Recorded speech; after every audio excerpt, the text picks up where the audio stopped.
What is up? Welcome to this week's episode of the Vanflip podcast, brought to you by none other than Lambgoat.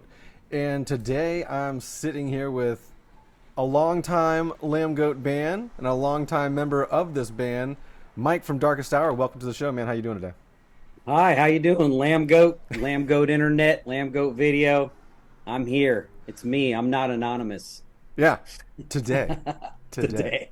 Have you ever curiosity? I know we were just literally talking about this, like right off camera, and I wanted to bring it up later on. But since you just brought up the anonymous part, have you ever personally anonymously commented? Never. Never? Okay. Never. I'm sorry. I'm a reader, not a. I probably posted as myself back in the day when I was, I guess when I was learning that, it's better to just read the or not read the comments, or read the comments and not give a fuck than it is to actually get in there and get crazy. But, I mean, you have to have your this gloves site's on. been around for a long time. Look, the site's been around for a long time. We were a band before social media. We were a band before cell phones, and so I feel like my mind has developed. I have grown with, not only this site, but like hardcore and heavy metal internet subculture. I have been along for the ride too. So it's like, I guess I'm down here with my people today, with y'all. in the trenches, as we call it, in the slum. Here we are, slinging the mud. Yeah, that's what we do. Go. That's what we do best. That's what we bring up the drama. Hey, but this is where people that come from the scene like that, that think Darkest Hour was born from, I'm a part of. I get, I relate to every band on this site, all the people on the site. So I also gotta admit, this is going to be controversial to say, but I think I might love this site. I think you're not alone. This site is like chronicled our band's history almost to the point where, like, when I need to remember, like, what year was that Curl Up and Die Sadist Nation tour? I just Lambgoat, there it is, so I appreciate this community. Well, and we appreciate not only you, but bands like you and other bands that understand and are willing to, get down in there, or just participate with us in general. Not saying that a lot of people don't, but there are a random few that, have shunned us or just decided not to work with us. But either or. No, it's funny you say that because, you guys, correct me if I'm wrong, I believe you guys started like mid-90s or something like that, right? Yep, 1995. Yeah. September 23rd, 1995. God, you remember the date. Well, it was an important day for us anyway. Yeah, well. It was our first show.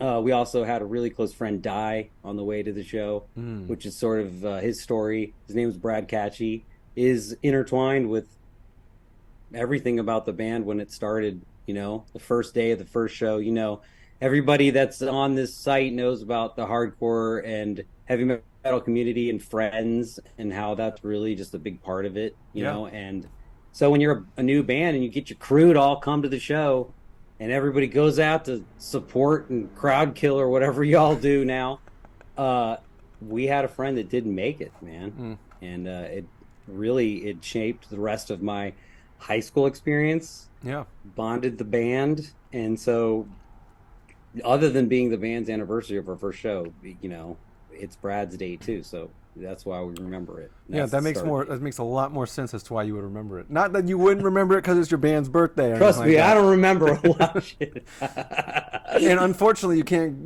go to Lambgoat and find that information because this website started shortly after that. Not 95, it was like 98, 99. So a lot of the early shit I don't want on the internet anyway. There you go. That's fine. But hey, let's fast forward to this year. Like a month ago, or this past month, it's August. So yeah, in July, you guys signed to MNRK Heavy, right? Yes, we did. Some old friends worked there, actually from another label we had worked with in the past called E1. Mm-hmm. And yes, we've signed a deal, and they're going to put out 2 records. And I don't know how much detail you want because I'll just never shut up. But all the details. They're going to re-release our Godless Prophets and the Migrant Flora, our last full-length record, which came out 5 or 6 years ago now. 17, I think. Crazy. And then shortly thereafter, they're going to release our 10th studio album, which we've been working on for which feels like our lifetime. And it's coming out, it's done, it's turned in, and we wanted to, like, I'm sure we're going to get on this, but we have actually been doing a Patreon and really having a great time surviving over there for the past couple years. Yeah. And we have been doing a lot of independent releases. We are, entrenched here in Washington D.C. with the DIY subculture. So we have released and done a ton of self, promoted, self-released things. And with this new record, it really felt like, man, it's time to team up with someone who knows distribution, promotion, who can handle it, because one thing about doing everything yourself is it's hard to do everything really well. So we got connected to them through another Lambgoat superstar, Carl, from we all know Carl. Good Fight and Ferret. Good Fight, Ferret. I don't know which brand he should be associated with, so it wasn't work. But Carl, he's a big wig. He's been out there moving and shaking, and he and I talked with a lot of people who are managers and work at these labels, just because I also manage Darkest Hour, and he actually brought a really good deal and a really fair kind of opportunity for us to still control a lot of stuff and do what we wanted to do, but kind of upstream what we were doing. So yeah. Is he a perfect combo? Is he working with Monarch as well now, or is he? He works to get us involved, and Okay. there's a couple of other people who are there. This guy Steve Seabury, who is awesome, we've worked with for a long time, and of course Scott Givens, who was in charge over at E1 and seems to be in charge over here, who is also a great guy. And we've always, had a really good relationship as far as freedom with them, which is important to us, especially since we were also on Victory Records, which y'all know about. So we like freedom a lot, and so that's what we got over here. Yeah. And we're excited for y'all to hear this record and launch the opportunity with them, which is all happening now. Yeah. And this is all coming out early 24. This podcast comes out probably in like 3-4 weeks, to just give you an idea of like when all the right. schedule Well, is. if it comes out in 3 or 4 weeks, go buy the Godless Prophets and the Migrant Flora vinyl reissue. It's in 6 different color variants, and they are badass, and you want to get them all, because, man, people always ask me about repressing records and getting them, and, man, it's not that easy to get the same type of record press. So if you have a collection and you want them, or if you haven't got that record on vinyl, we love our last record. It was special to us because it was crowdfunded, distributed by Southern Lord, but just really controlled by the band too, and we really want people to hear it, and that was part of why we wanted it, just to just throw it back out there again. It's a great record. Yeah. We so just just cop that shit now. We're dipping our toes into the vinyl game as well. Record label. We relaunched the record label a couple days ago. Not relaunched. It was always there, just very, very, very dormant over the last 15 years. But we're gonna be putting out the 18 Visions EP on vinyl. They're not signed to us, but we're just doing the physical stuff. Cool. That's big. That's awesome. Pretty nice. And then Pariah, another tech metalcore band from back in the early 2000s, they are coming back, and we signed them, and we have their EP coming out as well as some other things for both bands, hopefully in the future. Did I see like a Dead to Fall thing, or did I make that up? I mean, we work with Dead to Fall, but I think John was just featured on another song with another band, and last year they put out a handful of songs prior to Furnace Fest, like new songs. Okay. Well, that's still great. 18 Visions, that's awesome. I mean, that's another band that's been from the, I guess, second era of Darkest Hour, who's been doing music on and off this whole time, and that's going to be. Is it their new record? That's pretty cool. Their EP that's coming out, their second EP is a part of a trilogy, I think. Cool. They've got some plans coming up, and then they got some other things in the pipeline going down for the next year or so. So we can't talk about that yet, but hopefully it'll be something we can bring up in the next couple of months. But to pivot off of me, and let's get back to you, big guy. So you guys have been in the band for quite some time, 95. Yeah. And I want to ask a question, but I don't want it to sound off-putting. I'm curious as to why. I thought this was Lambgoat. I thought I was going to get a lot of off-putting. Let's start it. Let's go. So why? Why what? Why stay in the band for like fucking almost 30 years now?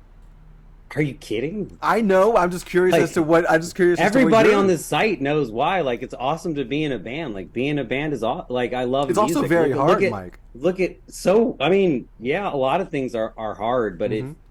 uh it's kind of it's funny to get asked that question because like I can't imagine doing anything else. Right. Like I love this. Like everything I do is like somehow to do with guitar, somehow to do with music, really. Like I love it. I love the adventure. I mean, I'm not saying I love the suffering of being in a band, but I'm at one with it.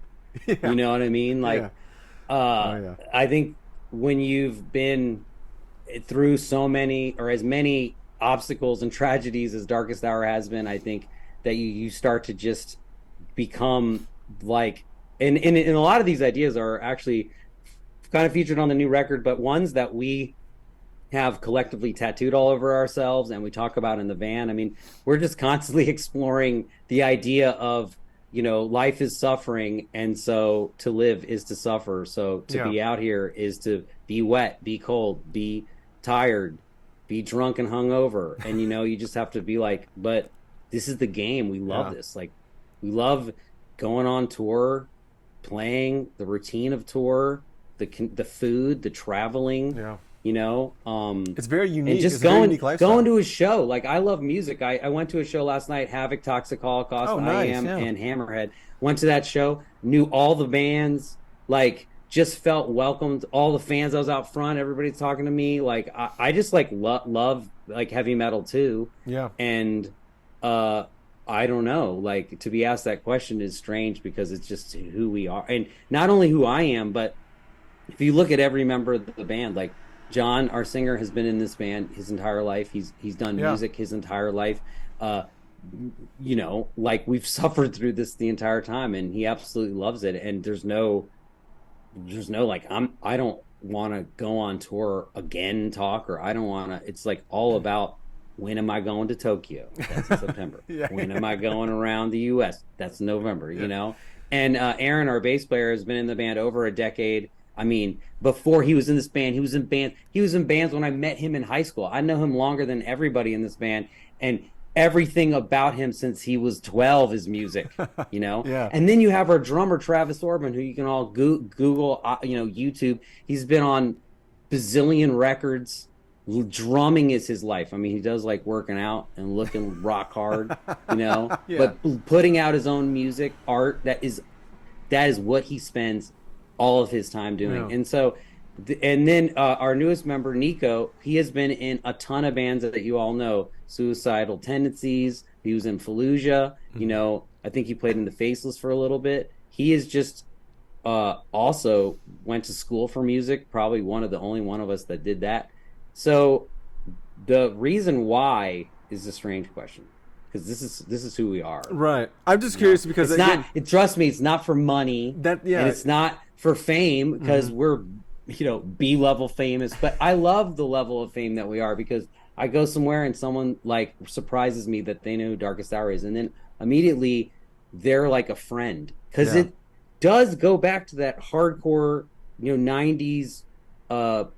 I think of it as the vegan straight edge movement, but I know it was bigger than that. But that's what I was a part of then. But this is the thing where you like see someone in a store who had an Earth Crisis shirt on, and you just go right up to them and go, "Oh my God, Yeah. you like Earth Crisis? Are you straight edge? Are you vegan? What do you know about the show with Torn Apart?" And whoa, and that's how it feels now. So Yeah, I was talking about that exactly. that's a long answer to your question. And I appreciate that. I only asked because obviously, like, there are trials and tribulations, and especially in the long 30 Sure, years. those make our best stories. Of course, and like hard times, do breed hilarious stories down the road. They're not funny or good to talk about right then and there in that situation.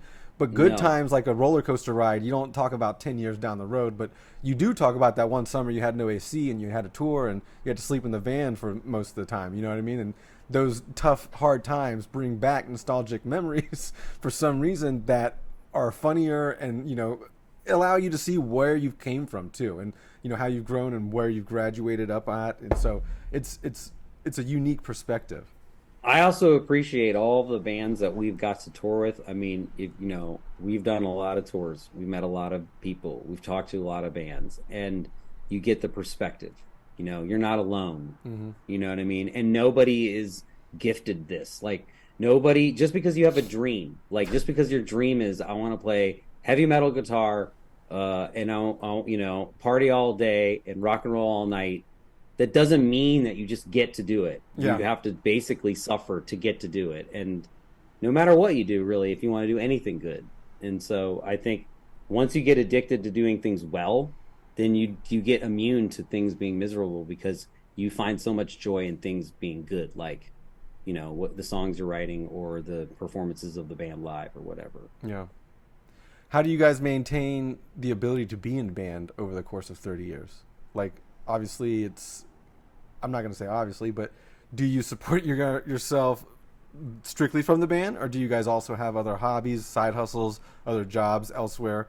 Obviously, you said the Patreon thing was going on, so that's obviously Well, an income stream. like, are you talking like personally? Yeah, I mean, nobody in this band lives off the band Yeah. solely. You know, everybody who's ever been in this band has had a cavalcade of, you know, crazy side jobs. I mean, everything from getting experiments done on them at the NIH, you know, for money, to, you know, being a bike messenger, to working at Target, to, you know, working at bazillions of record store, music shop, guitar lessons, blah, blah, blah. Myself, I don't really have another job, but I produce a lot of records. I've composed a lot of music for TV. I'm in a whole bunch of bands that everybody likes to hate on here, and put out a bunch of music.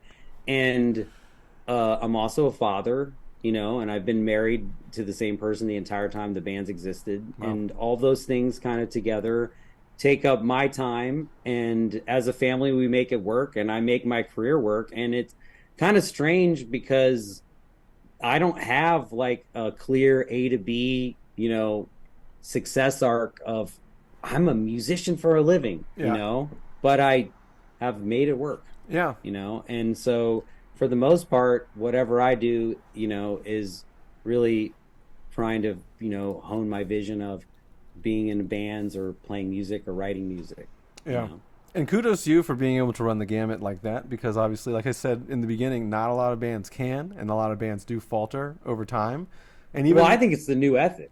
I mean, to be quite honest, like elaborate. things are completely different now. You have people can be in multiple bands and be super successful.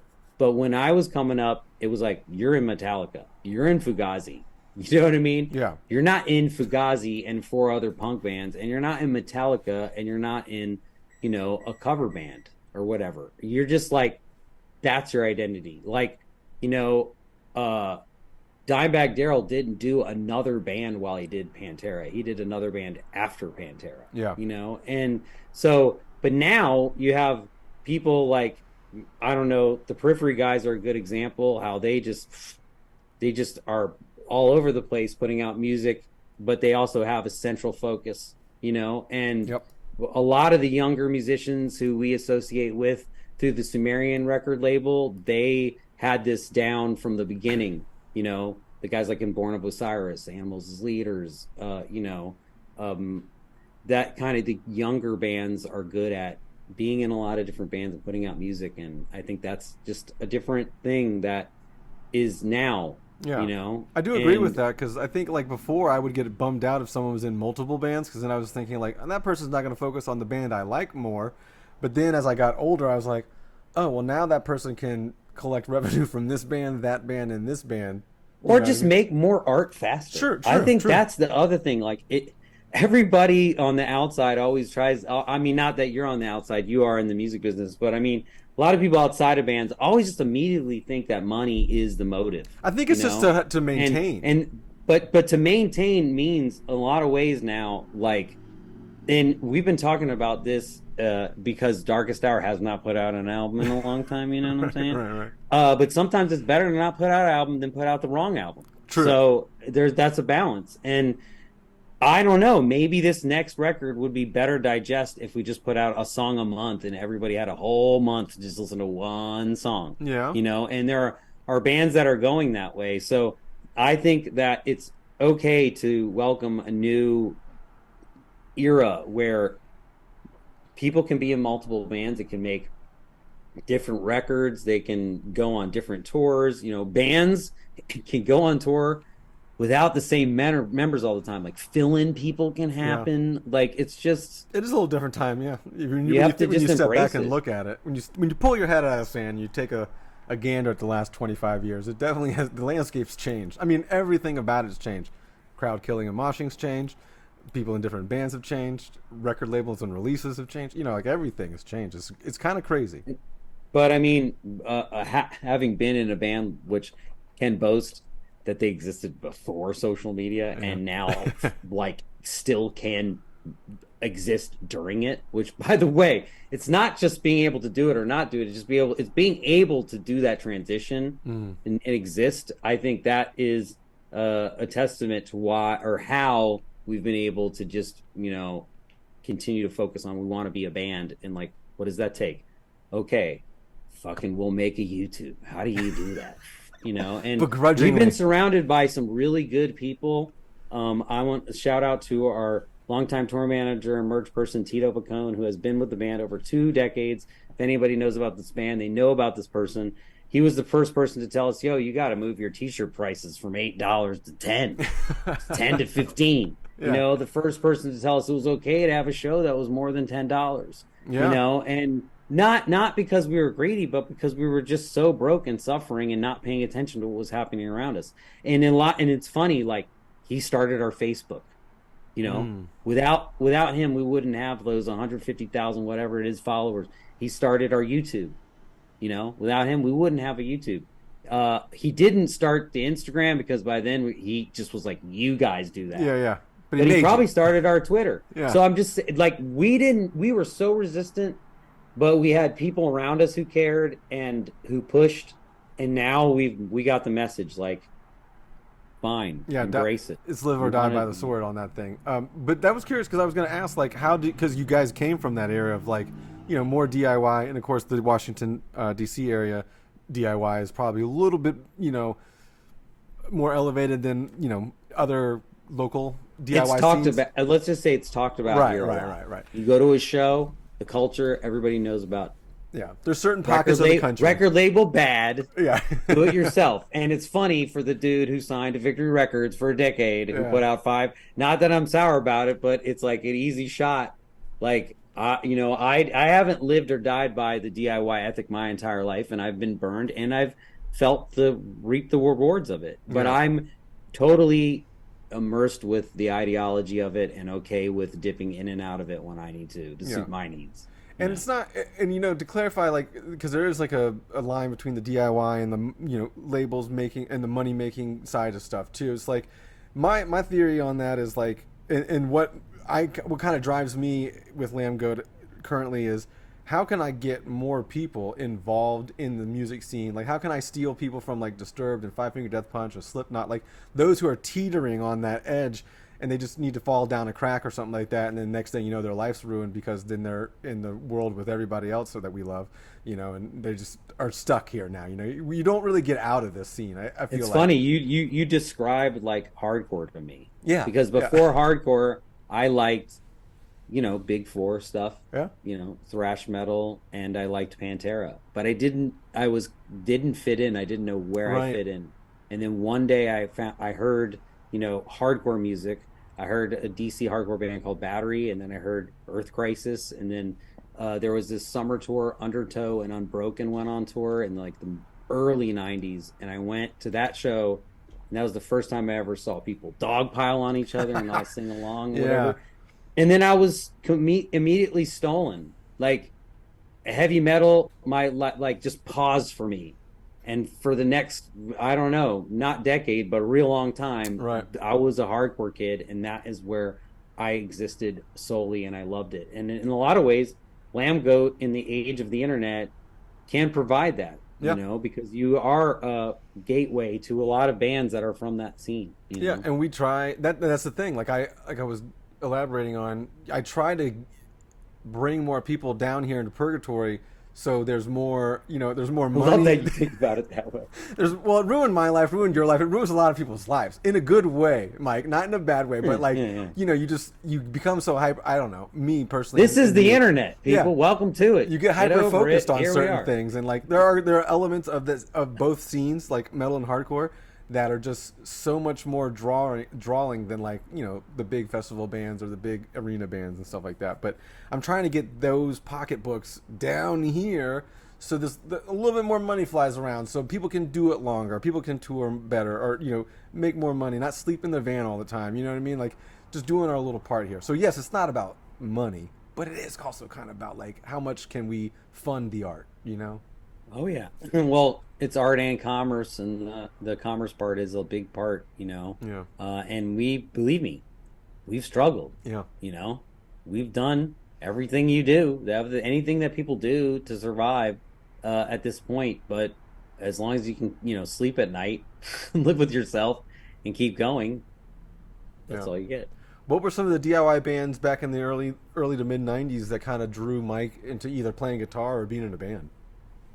Oh, well, DIY. I mean, well, the first is the local scene. Well, the first is Fugazi, because it's a fun band for everybody to throw around because they're cool. But I'm talking about really knowing them or just really experiencing them, because when I was a kid, I was unfortunate enough to be so into heavy metal that I was at several legendary Fugazi shows not fucking even paying attention because they play at this park summer concert series called Fort Reno that I go to every summer with my family now. It's a really cool DC only bands thing in the park, and of course Fugazi were the kings, and you can Google amazing photos of these shows. They were incredible, iconic. And in these shows, this was the ideology, the do it within the scene, do it by yourself. And so that, I have to say, that is the first, or the biggest, but they weren't the first, because the first was a band called Frodis. Mm-hmm. This is a band from Washington, D.C. They put out an amazing record called, I don't want to get the title wrong. We washed our weapons into the sea, or it's not wind, but whatever. They made that shit too long, but y'all can Google it. Yeah, I was gonna say Google it. It was on Tooth and Nail, which is crazy, by the way, but it's an amazing fucking album. And Frodis was a band from the 90s, and I was their merch person, and I went on tour with them. It was the first time I went on tour, I went as a roadie, and that was the beginning. That was my biggest influence. Before then, I went on tour with later in the 90s. I went on tour with a straight edge hardcore band called Battery from Washington D.C., who had a lot of success in the early 90s in Europe. And I went on a tour that was Battery, Better Than 1,000, and a band called Veil from Germany. And that was the summer of 1998, the same year that the Choir of the Prophecy Fulfilled came out on Art Monk Construction, which is the second Darkest Hour EP. Yep. And so touring with Frodis was like, oh my God, you can do this. Like, you can just call a promoter up and book a show and drive there and do it, That realization is so wild when it happens. It's crazy. I mean? It's like and I had some friends in high school that were sick. Yeah. Like, this dude I knew could play double bass, could play Rain and Blood. It was awesome, but all he liked to do was party. He was fucked up all the time, and he never did shit. But then when I met all these vegan straight edge kids, they were like booking shows in VFW halls, and people were coming. And the bands weren't as technical as other things I've heard, but the music had a connection and the lyrics mattered, So they had more free time than partying, I made that realization. I connected with the scene. I started going to shows. Then I got the opportunity to go as second guitar player to Europe with Battery in '98. And then that's when it was like, holy shit, we're on a tour bus. Yeah. We're playing these festivals. I mean, it was, I'm in, this dude from Youth of Today is here. Like, my favorite band from when I got into hardcore music is Battery. I'm playing in the band now. Yeah. This is all I want to do with the rest of my life. That was it. I was hooked. But it also proved that it could be done. And instead of having the bug to be like, and I think this would be a normal reaction for a lot of people, to be like, this is sick. Battery's got to keep going. I got to join Battery. We got to put out a new record. Look, we're in a bus. We can't let this fall apart. Like, I don't want this to fuck. And a lot of people would share that sentiment No, too. my reaction was like, fuck, dude, I got to do this with my band. Yeah. Okay. I got to figure out, how did these guys do this? I got to do this because I liked playing in the band and I loved those songs because I grew up like moshing to them. But they didn't mean anything to me in the way that I didn't write them. Right. I wasn't a part of me in there. And writing music has been, I don't know, a big part of it for me since the beginning too. So that's why that was just lit. So as soon as I got home from that Battery tour in '98, I booked the first Darkest Hour, or maybe it was like a year later, I booked the first Darkest Hour headline tour of the U.S. I believe it was '99 because it was before we recorded Mark of the Judas, and I recorded that, or I booked that entire tour with like a notebook of like numbers somebody gave me taped to a wall, and I just cold calling people. Anyway, old school. Those are my first really big connections to what you would call DIY. Yeah. Frodis, Fugazi, and of course Battery, all DC bands. I mean, to make it, also I will say Avail from Richmond was a really big band in DC, and they had a huge thing going on in the 90s where they didn't do shit. They signed to Fat or whatever, but they didn't go to the majors, and they stayed all about themselves, and that whole thing kind of creeped up into DC. So although we did later sign to Victory in 2000 or 2001 after the second label, the MIA Records, folded, we definitely understood and began as a band where I would have been the person calling the promoter saying, have you ever heard of this band? We want to play on a Tuesday. Yeah. We can pull 10 people, I swear. No, it's crazy. Like, when you, like you were saying earlier, like, just people don't realize that they can do certain things. And like, I remember in my band, I was in a really shitty band for a handful of years when I was like late teens, early 20s too. And I remember just on like, I asked them, I was like, how do bands like just become full time? Like, how do you become a full time band? And then as I'm saying it out loud, it like dawns on my head. It's like, oh, you just like have to book all the shit and you have to do everything yourself, and you can technically do that full time. You may not get paid, you know what I mean? But you're definitely can just go. How do you be a full time band? You be it. Yeah. How do you get paid? You don't fucking worry about it. Yeah, it'll come. Because if you fucking care about getting paid, then go get a fucking job. But if you want to make art and then survive on it so you can make more art, so you can just be what you do, so you don't have to work a job. Or, by the way, if you want to work a job so that you can just fund your art without taking anything out from the outside, that's okay too. And I wish somebody would have said that to me when I was a kid. I wish somebody would have said, hey, like, I know you want to be Eddie Van Halen, but you also can be like a person who has any kind of job, and you can make a band with your friends that you care about and music that you like, even as an adult, as long as you write lyrics that matter, connect with the scene, go on tour when you have vacation, and don't worry about posting on your fucking Instagram every day, and have an artistic thing you created. It is not about all or nothing, even though that is how I literally live my life in every direction. I don't know about like turning it down, or not being to extreme. 11. It goes to 11 all the time. I'm definitely manic in every direction, but I have a lot of friends who hid that part of themselves for a really long time because they didn't know how to balance it with life, and it in that narrative that like I'm a master Jedi musician because it's all I do.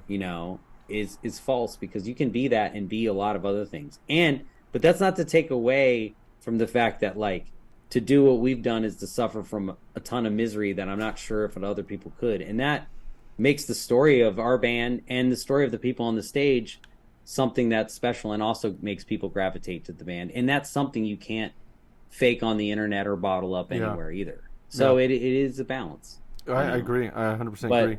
I encourage people that don't want to just sleep in a Walmart parking lot for 15 years of life to get somewhere, that you can still be an artist and do music, especially with this thing called the internet. Yeah, it's easier now than before. I would agree. I would say. Well, easier. Who's got it easier, newer bands or older bands, man? I fantasize about one day the internet getting shut down and me having to go stand outside the 930 Club again with paper flyers and hand them out to people. Like, that used to be... There's something nostalgic about that, for sure. I hated it because I hated promoting my band, but I knew I had to do it because nobody would do it, but I hated it. Like, I would just pretend I wasn't. I would just pretend I wasn't in the band. It just felt like sad, or like, God, like, I'm just embarrassed, you know? You're a guitar player, not a salesman. I don't know. I mean, I think that you have to be both eventually in this business, but I remember doing that. And I remember thinking, this is hard. I remember making flyers, all that stuff. But, you know, now that I also do almost all of the band's social media, and it takes me about an hour and 20 minutes to post shit around the entire scope that we have. I don't know. I'd be a fan of those earlier years. Yeah. Not that it matters, because it's not coming back. But no, it's a little easier on the guys. This is just for debate. Yeah. Here. It's two older people talking about the new times. It's no big deal. Just get off the lawn, everybody. But I'm saying, I'm not saying get off the lawn. I'm just saying I'm on this lawn drinking this Jack Daniels too. Okay? Nice. I've been here the whole time. There we go. Before you brought up tours, and that made me think. There's two tours that I kind of wanted to bring up, or two bands that you had toured with or were to tour with. One is you canceled you guys had to cancel Misery Signal's Darkest Hour tour before COVID, and I was wondering if that was ever going to come back around. Yes. Did we? Yeah, it's on the I know we canceled the sick ass one with Himsa that was going to be badass. But did we cancel Misery Signal? Yeah. Man. Okay, first of all, can we just say fucking shout out to Misery Signals for being fucking awesome? I agree. Fucking killer. And then also, can we just say, by guilt by association, shout out to Comeback Kid. New agree. Fucking record. Awesome fucking dudes. Killer fucking band. Can't fuck with Comeback Kid either. I don't care what you guys want, Anonymous. They're badass. I forget. Oh yeah, we were back on Misery Signals, who are. What do I think it'll ever happen again? I mean, I would love that to happen because I love every incarnation of that band. You know, we have toured with all the singers, you know, but I also know that they're artists and they love that they are pushing forward with the things that they're doing. I know Ryan is doing some producing, and I think also BJJ.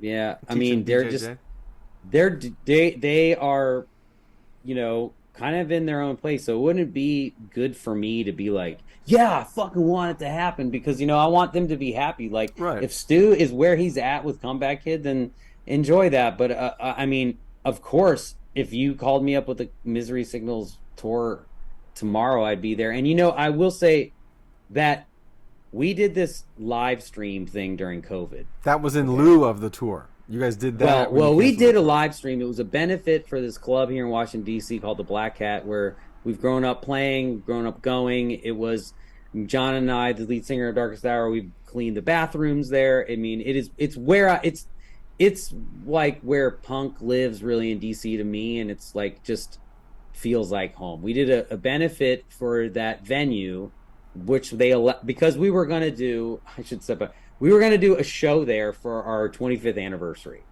right? And then that got canceled because of COVID, and we had the date. So we asked them if we could use the room to film a live stream and then give them money from it. And we had no idea, like, how successful it was going to be. We gave them, like, you know, $6,000, and it really helped them, you know, especially in a time where that was, like, before people had figured out any funding and blah, blah, blah. No one knew what was going on. Yeah. But then it was kind of done, and we were like, man, wow, like that was kind of fun, which sounds crazy because now a live stream concert in my house, whatever, does not sound fun, but no. It was fun at that moment. So we thought, let's do it again. Let's find someone to do it again. And I mean, in lieu of that tour, we teamed up with Misery Signals, and man, their live stream concert, I believe it just came out on vinyl. They put out a vinyl version of it. Mm-hmm. We've put out a vinyl version of it too since then that you can get from our Big Cartel or part of our Patreon, which is something else we did. That's amazing performance too. You know, it's incredible that they were able to do that the way they did. So, I mean, that's also a long answer, but I'll talk about Misery Signals all fucking day. I will too, but we probably shouldn't on this particular podcast. We'll do that at a later time. What are you gonna do? Because I want to ask you about another band that you brought up. Who? Himsa. That was another band that was I really liked them back in the early 2000s. I mean, I probably saw those long-haired guys like shred down here. I'm in Jacksonville. They used to come down here all the time. I feel like, and they're from Washington State. But you know, well, yeah, just here it is. Here's the shout out. Himsa from Washington State. The lead singer is John Pettibone, legendary hardcore icon, singer of the band Undertow, which, by the way, since they were opening for Unbroken on this tour that I had mentioned, was one of the first bands that I ever saw do the dog pile. Which and I will say also shout out to the band Damnation AD, I'm wearing a shirt of right now, who's the band who played before Undertow, who was actually the first band I ever saw where people like was metal but hardcore but dark but like The Cure but loud crossover. And then the singer Mike McTernan, who's still one of the most legendary hardcore singers of all time, was just fucking menacing but also the coolest guy. And this show like not only defined like what I knew about music for almost the rest of my life, but also connected me with people that are still doing stuff. And John, the singer of Himsa, later went on to do, you know, other music. They have bands all up in God, I can't remember the name of his band, and he'll kill me with so sad I can look it up. But they are great dudes, and I attempted to get Himsa back together for a European tour that got you know, that fell apart because of COVID. But you know, you also go check out their Spotify. They put out some sick records, and hey, I'm still making phone calls. You never know when I get them back together for a couple days. That's what I was hoping. Okay. I got Dead to Fall cooking again, and now look at them. There you go. You know, I'm not saying I did that. What I'm saying, like, I don't know. At some point, I was like, you guys should do that if they asked me. I would love to see Big Timber again, man. That Big Timber live again. I still listen to that track out of all the other tracks that they've put out. Big Timber's the one that I always listen to more. Okay, something that we've had to accept. And this is like classically hilarious to talk about it on the Lambgoat podcast, but why not? All right, you know, Darkest Hour is metalcore. I don't know if you all know that. It took us like a minute to accept that because early on, like it was Death real metal? Bad because we just wanted to be metal. Yeah, we thought we sounded like At the Gates, which we really like didn't sound that much like At the. I guess enough, but like really, if you listen to like Hidden Hands of a Sadist Nation and you listen to Slaughter of Soul, they're like in the scope of metal, they're influenced, but they're pretty crazy different. I mean, especially the approach of the production, the approach of the playing, you know. And so I guess I lost my train of thought here, but you're explaining how you're metalcore. Yeah, like we had to basically, we hated it, and then when we got to the point where we had to accept it, I'm not sure where it was, but once we realized that's what we were, we realized that there's a subculture of bands that people who like us also kind of like too. And we're not just a metalcore band because there's a lot of people who like other styles of metal music that like Darkest Hour, and I think that's one thing that makes us a special metalcore band. But we have connected with, you know, Unearthed, Bleeding Through, you know, Himsa, like we mentioned, even Every Time I Die, Norma Jean. I mean, there's the if you look between the Buried and Me, you know, Whitechapel. I mean, like, back in the day, you just it's all connect. We were taking all these Amir, like there was a moment where even Parkway Drive, you know, we took them on tour and they fucking blew us away, no problem. We're just those guys, and we're just once you realize you're sort of like you're a rat in Unearth's Whitesnake, and when you all tour together, all the 80s metalheads come out. It's kind of a freeing moment because then you realize like, I'm not embarrassed that I love this mix of hardcore, heavy metal, you know, guitar playing mixed with emotive lyrics, mixed with, you know, this culture of people where a whole bunch of people look crazy and who gives a fuck kind of thing. And it's like, you know, it is heavy metal, it is hardcore, it's a whole bunch of things, and I think that's what we were going for. So in the end, if that's what somebody needs to call it to figure out where to put it in some category, like why fight it like we used to? You know, I have a question about that, about metalcore for you too, because you know you guys started at at an age where like metalcore technically had just kind of been budding around that time I too. thought we invented it. Didn't somebody say? No, Didn't I think Atreyu say that we Atreyu invented? invented it, so they beat you to No, it. that was even though- Buzz from Unearth who said that Atreyu invented it, and then it was somebody. It was somebody from Whitechapel who said that every time I die, it said that somebody from Unearth had started. The thing is, we're like second generation. Of course, but my question is like, how did because if you weren't trying to write metalcore, right? Let's think back to the beginning. You're not trying to Damnation write metalcore. AD. Period. Yeah. How did I know? Man, you know, Overcast, which is a band from Boston, existed. Right. Were you into like were you listening to Dead Guy and all that stuff then? Because all that stuff was prevalent. Dead Guy. Okay, so what happened was I had gotten into straight edge hardcore, and John from Darkest Hour, we had met in high school, and we started hanging out, and he was ahead of me in his hardcore. Like, he knew about these other bands that weren't totally straight edge, vegan, whatever. And so he had a record player, which I didn't have a record player because I didn't know about them or whatever.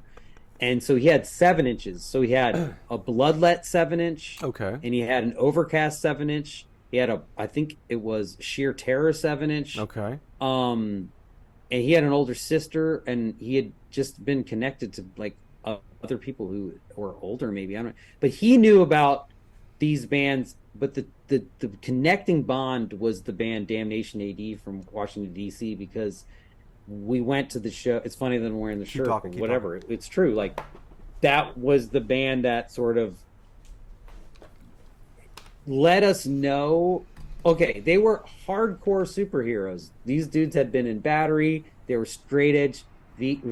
Most of them. Some of them weren't. So that was the thing too, that they weren't just a straight edge band. They had some guys that were straight edge playing this hardcore show, but they played metal. And that's the thing. Unbroken at the time, by the way, they were crazy metal sounding. The bass player was wearing like this crazy pentagram shit going crazy, and everything was. There was a big movement in the vegan straight edge scene happening then.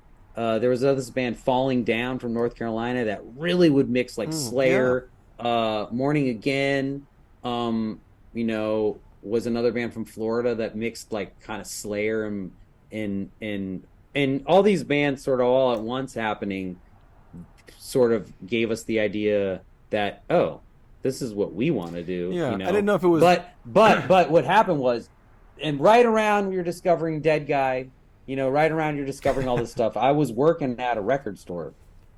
And right around that time is when 1995 is when Slaughter the Soul pops up, right? Swedish death metal record sounds like real evil and crusty all of a sudden. Just connects with hardcore people in a new way. And you're all of a sudden, we're all like, whoa, like, what's up with like Swedish heavy metal? And then boom, it's like In Flames, who had put out Horacle, you know, and then would later you know, had put out Just a Race. They'd put out a couple things, or like that EP, and they kind of, everything was like weird because you would go to this place called Tower Records and you'd end up in the black metal section trying to figure out who the fuck any of these bands were and whether any of them were Nazis or what was what. You know what I mean? I think that's still going on. And you're just trying to figure it all out. And I think there was just a moment where we were already talking about this idea of like, we loved the hardcore scene, but we weren't playing hardcore the way that Battery did, which strangely enough was also metallic hardcore. and we wanted it to be more metallic. And so at that same time, Swedish death metal sort of eked into, you know, the Tower Records and the mom and pop stores of America. Metal sections were easier to find. And then as we digested that, it was that timing that I think really made us write the songs that became Mark of the Judas, which was, you know, our first full length. And I give a lot of credit to our he's our second drummer. Like, our first drummer, his name was Matt Maben, and he knew everything about hardcore. He was just like, he loved hardcore, but he also loved death metal. He could play double bass awesome, and he knew he identified more as a skinhead and he wasn't like a racist skinhead. No, or because anything. skinheads used to be a totally different thing back in the day. He was a boots and braces anti-racist skinhead, but he was also into the. I don't know if he actually said he was a skinhead, but he had a lot of friends, and he had a shaved head with the they same like look oi and, music, yeah. but they fucking hated racist skinheads, Yeah. and they would be the first guys who would fuck up anybody who was at a show who was there to fuck the show up. There was a lot of violence in DC in the early years, and some of that was from some of those guys, and some of it was those guys. Anyway, Matt knew about hardcore, and he was our education, and he helped definitely take the band to where it got. But then when Ryan joined, I was talking about how I had been in love with this metal, and Matt had been, kind of educating us because he was older, and John and I were discovering it, and we had just added a guitar player. His name was Fred, who also knew about some of this stuff, but he was like, we got to get my buddy Ryan to play drums, because he really wants to go on tour. And then when we got Ryan was the fucking death metal encyclopedia. Yeah. Okay. So all of a sudden Ryan's like, yo, you got to fucking check out Carcass, dude.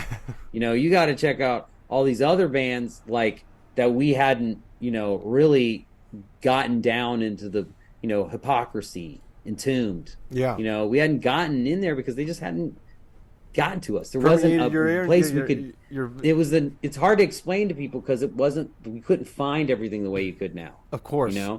But I think that's a really long explanation for your answer again. But fine. that is how we kind of just discovered it was that whole universe colliding. I didn't know if it was just like your influence from the big four type bands that you were listening to, and then your newfound love for hardcore, and then next thing you know, you just mend the two together, and all of a sudden you have a metalcore sound. Honestly, like I don't really call them the big four. It's like 7 of them because you got the 4, and I absolutely put in Pantera. I put in Sepultura. Yeah. I put in Exodus. That's why I said type bands. Because I'm just saying no. But I had a period where that was like what I lived by, and then there was that moment in time where I discovered Firestorm by Earth Crisis, and then that's a lot of people's backstory. And then Destroy the Machines came out, and I was like, hold up, and then just pause. Yeah. Right. And then I was over here, and then it was Integrity, Dead Guy, Damnation, Earth Crisis. That was my world. Snapcase, and then it wasn't until At the Gates, The Haunted, which came soon after them, In Flames, Entombed, that whole world. Then it's like, influences phase 3, And in some ways, we've still been changing though our whole life, because then somewhere along this journey, we fucking met Devin Townsend, people. Yeah.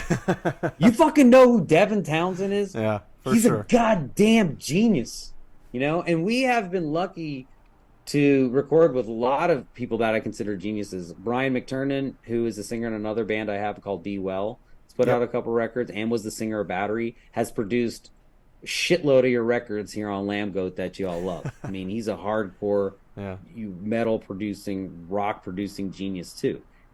And he influenced our sound songwriting too, definitely, absolutely, right? But it was also, I think, the addition of Devin Townsend and his philosophy that helped get us into the next world, because Brian was really great in helping us understand who we were and how to write songs and where that all came from. And every producer is really good at things that they're good at, and I'm not saying he wasn't good at the stuff Devin's not good at, but Devin can rip on guitar like, oh my God, yeah, someone I've never seen, and he's the most beautiful person to be around as well. And so his influence on the band, on Undoing Ruin and Deliver Us, and then just what we saw, what we learned, what we experienced in Vancouver those 2 times, and then what came out of that just opened the door to somewhere new. So there isn't any, like, the story of Darkest Hour is so long and it has so many chapters that it's hard to really break up in an interview with Lambgoat with you all, because you guys, everybody here knows the real truth and the details, whereas on other websites I can just yada yada yada straight up to our next record coming out on MNRK Records. Yeah. Do we want to dive into the Victory relationship? How could you not? Okay, motherfuckers will be pissed. Let's go. So did you guys just fulfill the contract and move on to E1, or like how was your tenure with Victory? We survived, people. A lot of people have listen. You go. different this is experiences. All you got. Okay, listen. You sign a record deal. Okay, it's not great.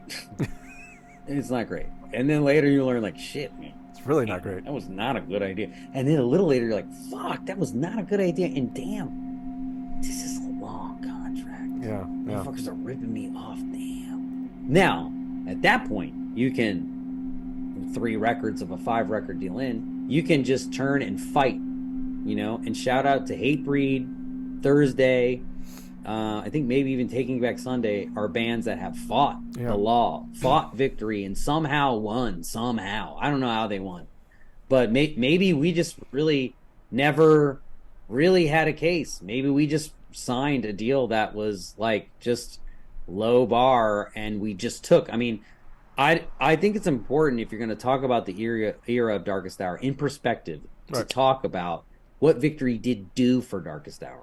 Right. Because there are positives and negatives to everything. A lot. And then understanding how the business works a little later in my life, I do realize that, like, there was a combination of getting ripped off, feeling like we were getting ripped off, and expecting what we should get, and maybe not expecting more than what reality was based on what you think numbers mean.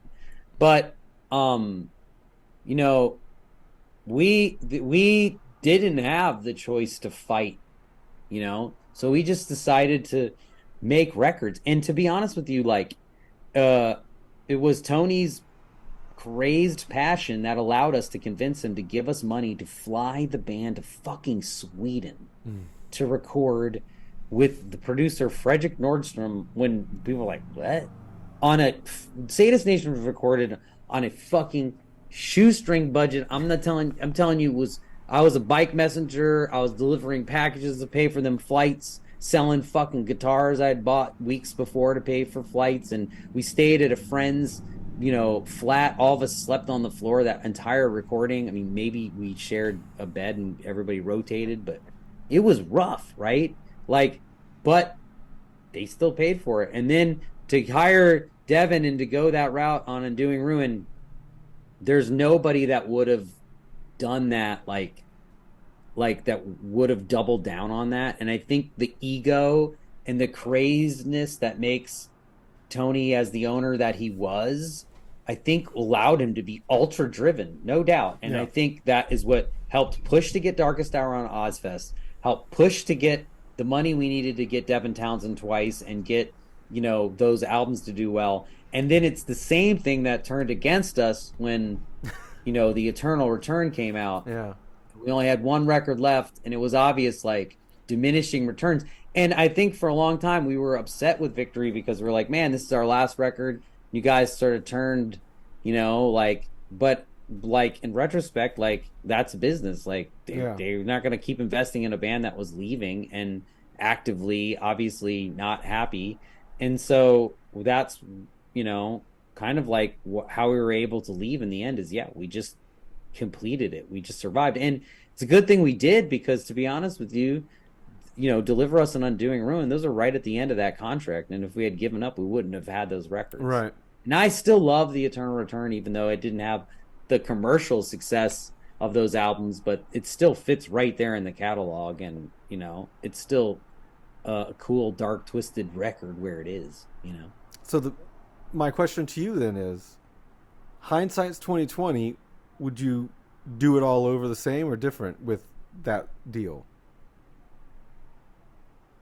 Like, would you do it over same or different with the deal? Like, would you take that? Would you take the deal now, or do you? All right, let's put it. Okay, we were a band that was playing regionally. I'm just trying to explain to you people where the mindset was.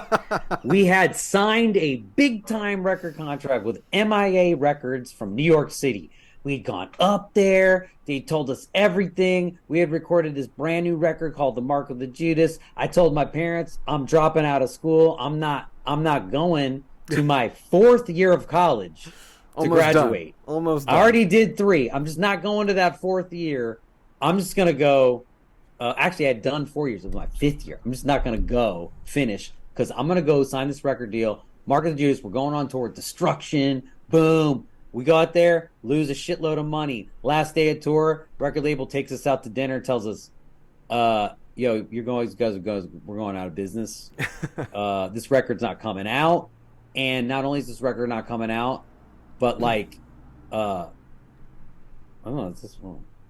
I don't know, my audio is doing. Not only is this record not coming out, but you guys are off the label, and you can't put this album out again because there's a UPC code and it's already distributed. So the Mark of the Judas is dead. Hope you enjoy your pancakes, you know? So we had just like felt like we had completely failed. I went back to college and finished my degree. We wrote So Sedated, So Secure, had to get these record labels, and Equal Vision, Revelation Records, and Victory Records were all super interested. And I think, you know, I mean, if I could go back, I do think we would have had a lot easier time navigating life if we had signed to Equal Vision. I definitely don't think Rev would have been a good fit for us because we were looking for too much from a label, and who have survived this whole time, and I have a great relationship with Revelation Records, who y'all should know about here on Lambgoat, and I'm sure you do.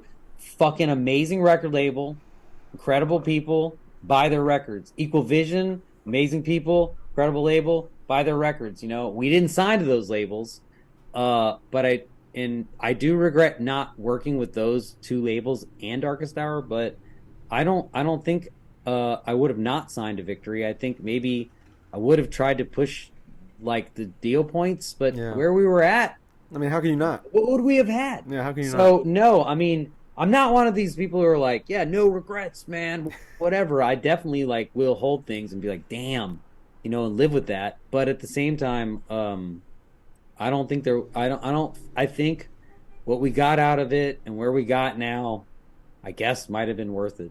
But I don't know. I'm sure that the other members, even the past members, don't feel that way. But it's like you can either hold on to all those regrets, but you when you do that, you really have to look at the things you got out of it. And, you know, being able to be a part of the 2004 Ozfest was incredible. You know, being able to record those records in Vancouver was incredible. Sweden was incredible, you know. So I'm thankful for all that. And I know that Victory was a part of that. I'm not dumb enough to think all you. They didn't do shit. Yeah, it's not all you. You know. Wait. And the biggest part, no. Shit. Let me admit myself. No, I would have absolutely not done it different. You know why? Fuck. Damn. See, I'm so bad at interviews. Because the people I met at Victory were amazing. I mean, the people that worked at Victory Records were incredible. Rick Linus, Stephanie Marlowe, Jason Rudolph, Cliff Burlington. Man, I fucking know these people's names. Yeah. Man. You know, Monica, shout out. You know, like, there were so many people there that are still doing music and are amazing people and worked fucking hard as shit.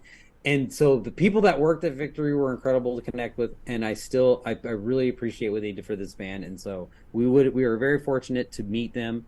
And so, yeah, you know, our embattled relationship with Tony and the whole deals aside, you know, there are good people there. So okay, answer amended.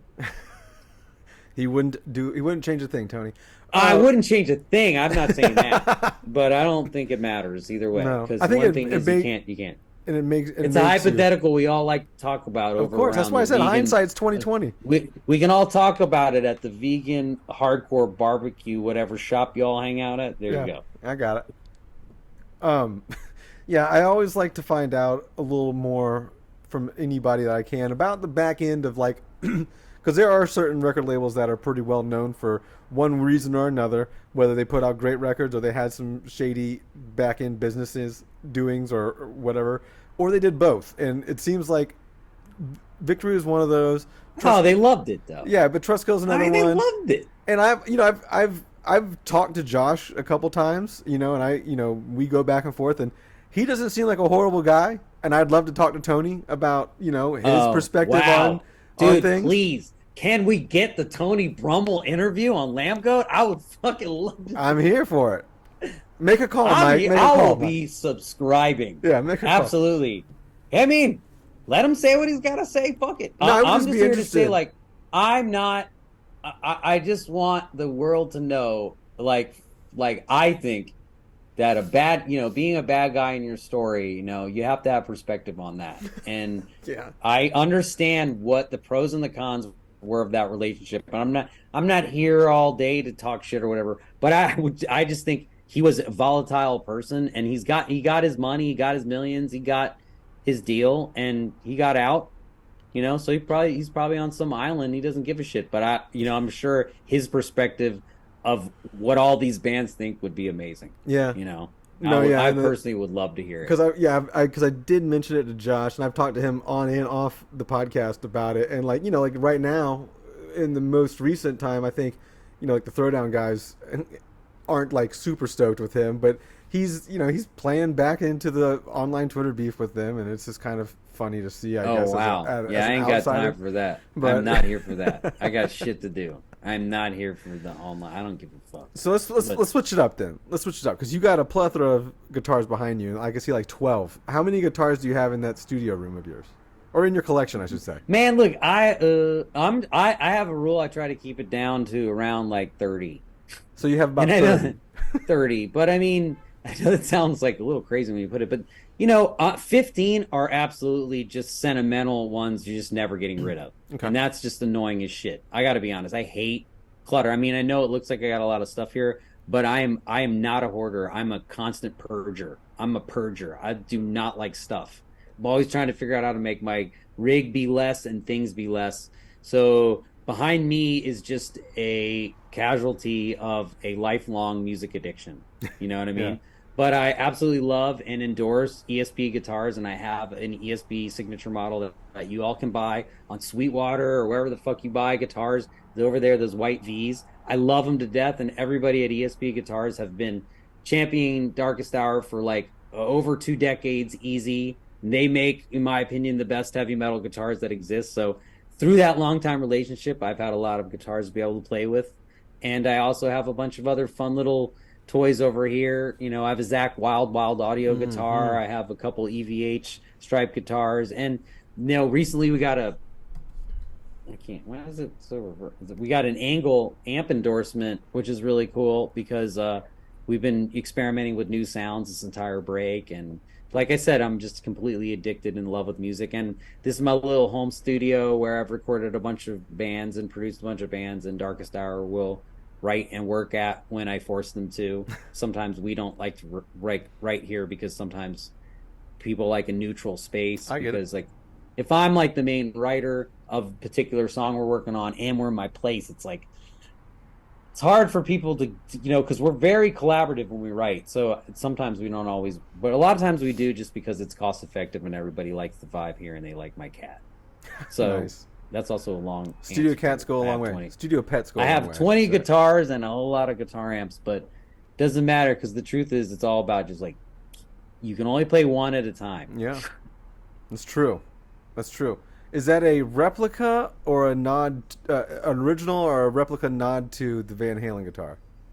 No, that one over there, that's just an EVH art special that they did like a long time ago, and it's not one of the fancy replicas. Okay. It's more of like a $700-800 like kind of beater Van Halen fun guitar, but I got that for a Van Halen cover band I did for a charity thing, and It was awesome. Now I can't get rid of it. Nice. Sentimental, like you were hoarding it. You're exactly. keeping it forever. Yeah. Just that one moment in time. It will forever live in your studio. Yeah, but we're gearheads. We talk about it a lot. I know not everybody's like into that, but I think that's also a thing that's connected us with maybe younger generation of players, because we do like all these fun little new things too. And I'm glad you brought that up, because I was meaning to ask you this way earlier on, but I know it's going to blow your mind. We're at like over an hour already, and we're just going to keep going here for a little bit. This went by quick. Mike Schleibaum does not shut up. Hey, that's fine though. Anonymous. You're a great podcast guest, because I don't have to lead. I can just sit back and listen, and I love it. All right. Well, full disclosure for anyone who's made it this far, this is the problem of when you do all the band's interviews for like 30 years, But there's just too much of a story here, so it's like you got to pick and choose. Well, we can't get it all out in 90 minutes, an hour anyway, so it doesn't matter. But this is the Lambgoat interviews. We got to go everywhere. We're bouncing around. All right. So the last thing, I think we'll end on in this. The question I wanted to ask earlier, but we got sidetracked.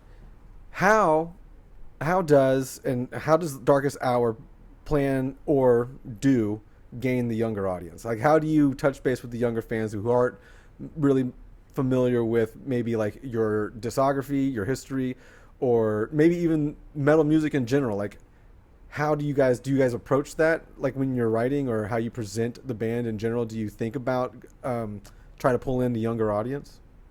Okay, so this might sound like crazy, but that that the answer is wild, but to me it's you just don't. Okay. Like, I mean, we do have people that like we are constantly connecting to younger fans. I mean, I'm sharing a guitar cover from a 14-year-old on my Instagram like every fucking day. You know what I mean? In my stories or whatever. Like, there's plenty of people discovering us on YouTube, and younger kids doing, covers, and there'll be people, families that chose to bring their kids who like that'll happen too. But I don't think it can be a goal of ours because youth goes where it wants to, and the older you get, the more you chase it, the more you look like a maniac for doing it. So I think what's important for us to do is make music that's honest about like our experience. And, if it means that it connects with people that are over a certain age or from a certain era more, then I think that rather than trying to worry about like who's not connecting to it, we just try to focus on like who is connecting to it, because if young people in general, they're like older people, they like honest music regardless. So for us, it might be like an easy win to just take out younger relevant bands instead of always going with older dinosaurs or always trying, because we do that. You know what I mean? We are a support band, but we absolutely headline. I mean, we headlined last year. We headline all of the time, and we support all the time, and we take out young bands. And if anybody doesn't believe it, look at all these bands we've been talking about. All of them opened up for Darkest Hour at one point. Yeah. And not saying for very long, but on at least a tour or two. Yeah. Because you can look it up in Lambgoat. We do. Because you can look it up on Lambgoat. You make a shirt, look it up on Lambgoat. and you'll see that that's part of it. You know what I mean? So you can't necessarily like make it your goal artistically, but I think you can make it like part of the culture of your band to allow a space for younger people to be there and to exist there, and to not feel like, they're joining something that they're becoming a part of, but rather a space that they can already be a part of. And the other side of it is embracing, social media and existing in a place that's accessible. Because I will say, for someone who's 46, which is my age, there is a tendency to just be like, fuck it. Yeah. I don't need to post anything. I don't want to be here. I'm just going to do what I'm doing. Yeah. It's not going to, but that is a part of the game of being relevant to whatever culture exists that you're going to connect to online that might come to see you. And so that is really played into why we started a Patreon, is because everybody on the Patreon isn't necessarily even young, by the way. Right. They're just older people who have adapted to the way things are now because they still want to learn about stuff. Right. So again, I think, to answer your question bluntly, like, we just don't make that a goal of ours. Like, gotcha. And we have had the same style of singing in this band, like, since we started. And in the beginning, people would be like, I love the music, but I hate the fucking vocals. Like, What are you thinking? And then somewhere along the line, my man started singing a little bit, not just screaming. And then people like, man, we love that. Like, don't ever scream. Like, just do that only. Yeah. And we never did that. We just always blended them a little. And you've seen what the genre of heavy metal has done with the vocals. Yeah. You know what I sure. mean? But Darkest Hour's set, that Live and Lockdown record we have, has songs from our first record and songs from our last record on them. And in a live set, they all fit together. The stretches we've taken production-wise, songwriting-wise, vocal-wise, even though they've stretched like the idea of what is a Darkest Hour song, we have definitely not gone outside the parameters of what is modern metal music. So if you're going to connect to young people, you cannot just stay the same sonically. Yeah. So while we aren't making it a part of like our mission statement to change how we sound to get younger listeners, we are allowing to develop how we sound to just get newer listeners and also focus on just trying to make honest music that feels, that it's of the age you're in. Yeah. And then you just kind of go from there. Because a lot of times it's hard to know what and how things connect to people that are younger because they have just a different perspective. Of course. Somebody that's 26 has a different perspective on reality than me, who's a 46-year-old, father of a kid and shit. Yeah. It's wild. Well, there's no wrong answer, Mike. I just wanted your answer. You know what I mean? No. Like, that's all. I know. All right. Well, let's wrap this up. If you don't mind, after we're done, I want to chat with you just for a quick second. Sure. But, plug the Patreon. You got Darkest Hour. What is it? How do you get to the Patreon?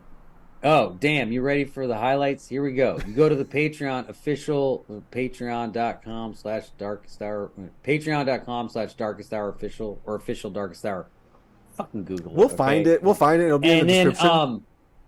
We're obviously on every social media, Instagram, Facebook, Twitter, what's that, TikTok or whatever. And then, I don't know. Does the album? Whatever, Threads or whatever the thing is. That's a new We're one. on all them jammers. So if you are on any of those, you can find us and just kind of keep up. We have, the Patreon is really cool because we give away free exclusive items like songs. Like we have a whole little download thing. You can download a bunch of like past B-sides and cool weird stuff we put out. We do special gifts. Like we just recently finished sending out a tote bag to everybody who's a subscriber. And the next thing we're doing is sending every subscriber a copy of the new record. Ooh. But you got to be subscribed like before November or around the end of November. You're going to get to hear the music first. In fact, right now, if you subscribe, you can see a bunch of behind the scenes stuff, a bunch of in the studio clips. I mean, we used to just post that shit all over social media all the time, but now it's more in a condensed place. Well, it isn't just about monetizing. But it's good. But no. But don't. Of course, I know you're a DIY guy. You're a DIY guy, so I know you're going to hate it. We have to fund the record, but it's also about cutting the noise away from all the bullshit. Like, yeah, you have to pay to be on the Patreon, but it's all there. Like, you don't have to look for a bunch of other shit. Oh, and then the other thing is, we're coming on tour with Exodus and Fit for an Autopsy and Undeath. Yep. And if you're a member of the Patreon, we're also going to Tokyo for 2 nights. Anybody in Japan. And we're playing the New England Hardcore and Heavy Metal Fest September 17th for anybody in Massachusetts. All of those shows we're doing like meet and greets where if you're a Patreon, we do a little special time where you can come out, hang out with us, take photos, we'll sign everything. I mean, we also will absolutely do that for you any other time, like at the merch table or whatever. It's just, with the Patreons, guaranteed, we're all there together at a time. Like, if you want to get everybody from Darkest Hour to sign your shit at the merch table, you might be waiting out there for a minute because dudes are at the bar, dudes are out back, dudes are side stage watching the band. Dude, fuck it. We're at the show too. Yeah. So we're doing live meet and greets with the Patreon, which is great because it's really awesome to hear people's stories about how they connected with Darkest Hour, and then also kind of just talk to them in person about how we've been spending their money to make this next record, which they're gonna love. Yeah. And we're giving them new items every couple months, just to say thank you and to make sure people know, we ain't just like pocketing the money and buying Ferraris. We're pumping it back into the Patreon. We're doing exclusive digital stuff too. Like we recorded our entire Deliver Us live at the Black Cat concert. We're putting that out on like a DVD style looking thing that we're gonna do through the Patreon, and that's been mixed and edited and will be coming out through all this fog of stuff too. You know what I mean? And that's kind of all connected to, of course, giving everybody the record before everybody else too. So the Patreon is like the main place where we've been sort of surviving until we've gotten to this point, and that's where we push everybody. But also we have, like I said, by the time this comes out, Godless Prophets and the Migrant Flora is available from MNRK Heavy, and there's 6 different vinyl variants and a bunch of different t-shirts. Hopefully we're doing a drop of merch with Night Shift merch, who, by the way, if you don't know about Night Shift merch, motherfuckers need to go there now because they have the best collection of heavy metal, hardcore, black metal, death metal, thrash metal, whatever, toys, man. Kareem, shout out to Kareem, Black Dahlia Murder, by the way, all them for, being the flagship of that whole store and really pushing it. And I love that place. And so if you want to get Darkest Hour shit, you can get it there. You can also get it direct from us on our Big Cartel store, which is also easily accessible through. We sell a bunch of like stuff that just comes through here on tour, and we throw in fun like picks and crap with That's it all. too. But see, the thing, that's all good, man. You shouldn't be bummed out about the Patreon. That's a good move. It's a great No, move. I'm not bummed I know, out but, about it. but monetizing it. You know what I mean? No, It's a good move, I'm dude. defensive because I'm on Lambgoat, I my brother. got you. Hey, Anonymous has a lot to fuck 'em, say dude. about your $12.99 a month. They're But gonna they're I'm gonna just here type to goo. look. All they're gonna do is type goo. I don't give a fuck. I'm here to talk, and y'all can just talk back. But I'm gonna be over here by the time everybody's clapping back. But the people that do listen will hear that, Darkest Hour is alive and well, and we got a bunch of shit going on. And hopefully I've covered it all, because at the end I just want to say the album 10 is coming. It's turned in. Although What's the title? The I can't tell you on here yet. But I will tell you this: the guitar playing is absolutely amazing. Fucking nailed it, and so did my boy Nico. Fucking souls are incredible. Get ready, but that doesn't even top the fact the production by my buddy Taylor Larson, who has produced a bunch of the albums y'all know, like from Periphery to whatever, the King of Nail That mix. He also did the Darkest Hour self-titled, although there were a lot of cooks in that kitchen with him, so I don't really think that a lot of the creative decisions that we made on that record need to be attributed to him as a producer. Right. But this album 10 that's about to come out, was produced by Darkest Hour, recorded by Taylor. Now, that's not to say that he can't produce, but we made these decisions this time. We are going to stand by everything that happened. And again, that ain't even the real story, because the real story is this is John, our singer's absolute best performance of all time. I mean, lyrically, it's incredible. Sonically, it's amazing to be able to do what he can do. And it's not just like, yeah, he can sing a little. Yeah, there's a little singing, but it's not necessarily like rock, like what we were kind of going for with Sumerian. It's a little bit more in the vein of just modern, from anywhere from Gojira to Mastodon, whatever modern. But to me, it's just like his screaming, his delivery of his vocals have always been like so amazing. But dude, this is his album. Like, it's been, I think, 6 or 7 years since that record that we put out with Kurt, and he has come a long way. The last record was produced by Kurt Ballou, and Kurt did a really good job of capturing John's like super raw spirit. But John has come a long way from that, and that's a lot saying for someone who's been in the band with him for 30 years. And that's not because he had a long way to come. I'm just saying he has been doing other bands, other music. He's just been growing this whole time in the way that all of us have been growing musically. And this, like, I really can't say it enough. Like, this is his record. And as we were making this record, believe me, I mean, the guitars are my fucking focus. Like, I'm like, we got Travis Orban on drums. He's like one of the best drummers I've ever seen. No shit, this guy is amazing on drums. I know that people are going to be studying whatever he played on this record forever, even when he plays the thrash beat.